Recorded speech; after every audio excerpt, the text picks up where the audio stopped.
On this episode of China Uncensored, you've got a little bit of acid on your face right there. Welcome to China Uncensored. I'm your man behind the Iron Curtain, Chris Chappell. You know, it's a little ironic in a way that Edward Snowden, the NSA whistleblower, first chose China as a place to go to, considering the way whistleblowers in China are treated. This is Li Jianxi, or at least what's left of him. He was a truck driver in Guangdong province until he quit in 2012 to write several online exposés linking local communist officials and businesses to organized crime and some serious corruption allegations. That must have made him some pretty powerful enemies because on July 9th, as he was driving his 6-year-old son downtown, someone slammed into the back of his car. When he got out to take a look, 3 men jumped him, threw sulfuric acid on him, slashed his wrists with a knife, and stabbed him in the right eye. And of course, Lee said he couldn't run because his 6-year-old son was there. So yeah, Snowden, you picked a place that really values whistleblowers. Of course, Lee is only the most recent in a long string of whistleblowers coming to bad ends. Remember that whole toxic milk scandal a few years back? You know, the one where Chinese dairy companies were knowingly putting highly toxic melamine in their milk, and it ended up killing at least 6 babies and giving 300,000 others severe kidney damage? Well, we have Jiang Wei-suo to thank for that. He was an operator of a dairy company in Shanxi province. In 2006, he raised the first cry about what would become an international scandal, but was ignored until 2008, when the problem was nearly killing hundreds of thousands of babies and communist authorities couldn't hide it anymore.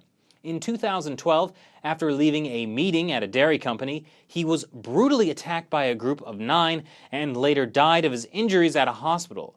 Now you might be thinking, well, since a lot of the dairy companies had to carry out mass recalls, losing a ton of money, and the public has all but lost their faith in China's dairy industry, there were probably a lot of people with a vendetta against Jiang.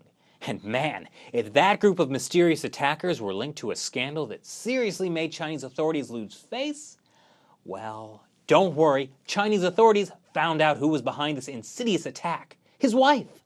They did some investigating and found out that she was in the group of people who attacked him on the way home, and she stabbed him because he had a drinking problem. And authorities even arrested her, and after a little while in detention, she confessed to murdering him.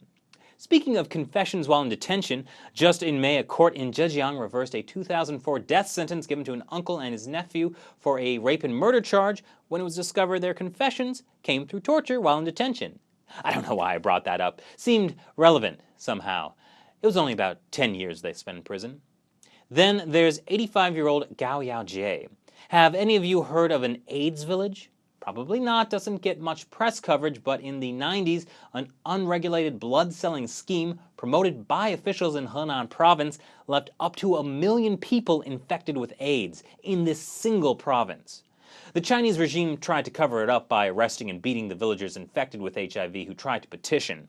Gao Yaojie is one of the reasons they failed in hiding the story. She ultimately had to flee to the United States in 2009 after a stint in house arrest. The Chinese regime was adamant there was no HIV problem in China until in 2002. In a single day, the official estimate for people living with the disease jumped from 30,000 to 1 million. And somehow in the decades since, that number hasn't gone up much.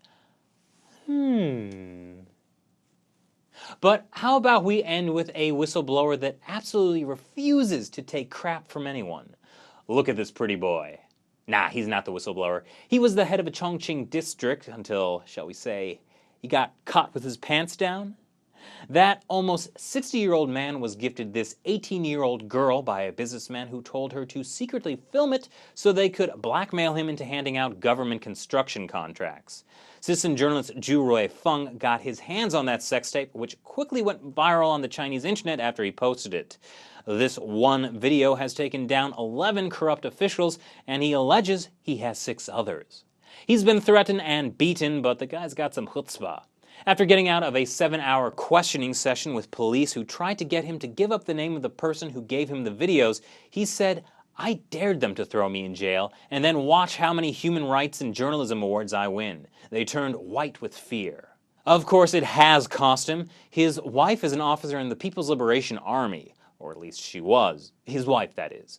Authorities threatened to withhold promotions and even transfer her to a remote part of the country unless Zhu stopped. So to protect her, Zhu filed for a divorce. She loves her uniform, she loves the party. I guess she loves the party more than me. Which once again reminds me why the Communist Party is the worst party in history. Zhu got started as a citizen journalist after working as a cement mixer and shoe salesman. Trying to grab a piece of the Chinese dream, he invested his savings in a small hotel, which was expropriated by the local government and bulldozed. He was given no compensation, and his lawsuit went nowhere. He lost almost everything. Now, this reminds me of something. A lot of you have asked me if I ever plan on visiting China, or some of the more aggressive say I shouldn't criticize China unless I've been there. Well, as someone who, in a very public way, shall we say, blows the whistle on corruption in Chinese Communist Party, I don't think that really would be the safest thing for me to do. Not really sure where I get that impression, though. So my question is, if Chinese leader Xi Jinping really wants to root out corruption in the Communist Party like he says he does, shouldn't whistleblowers get some kind of, I don't know, protection? Leave your thoughts below, check out the Facebook page, and follow me on Twitter, and subscribe for more new episodes of China Uncensored every day. Thanks for watching. I'm Chris Chappell. See you next time.